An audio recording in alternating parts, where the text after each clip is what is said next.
Hey everyone, in this video we'll look at how to create a frequency table for categorical data by using pivot tables. So I have here kind of a hypothetical data set of a survey of people's favorite pets. So this is a categorical variable and we have various different pets like cat, dog, fish, bird, etc. In my other video, I showed how to create a frequency table using the COUNTIF function, but this, while it's relatively straightforward, is a little bit more manual. And especially if you have a lot of different data values or a lot of different categories, you might not want to kind of type them all out individually.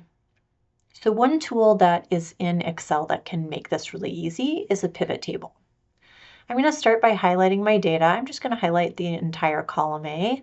You can also do this if you have multiple columns in your data and highlight the whole table or just whichever ones you're interested in. Then I'm going to go to the Insert menu, and under Tables, I'm going to choose Pivot Table. It shows what range that I'm going to use, and in this case I'm using column A from Sheet 1. And you can either add it to a particular place or typically you'll make a new worksheet or a new tab when you create the pivot table. So I'm just going to go OK. And the pivot table will start out kind of empty. Now, because my data only had a single variable, on the right here, that's called pivot table fields, the only field listed is favorite pet. You do want to make sure your data has labels for it, otherwise the pivot table won't really work as intended. I'm going to take this favorite pet, and when I hold the mouse over it, it shows 4 arrows pointing outward. I'm going to click the variable and drag it down to the rows category underneath.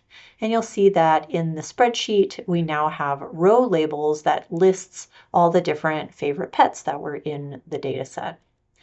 But I need to know how many of each of those there were. So I'm going to take the same variable, this favorite pet, I'm clicking it again and dragging it into this area called values at the bottom right.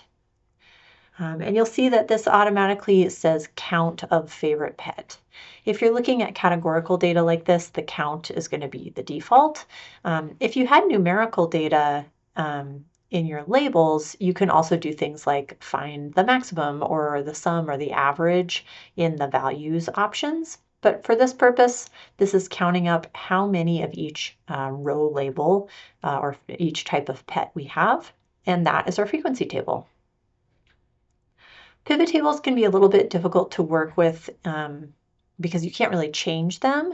So I would likely just highlight this table of values, copy it with Control-C, and then switch back to my main sheet and paste it so that I can more easily reformat it or sort the labels in different ways. I probably would title this favorite pet and then frequency to make that a little bit more clear. But from here I could create a pie chart or a bar graph or something like that. That's all for this video. Thanks for watching.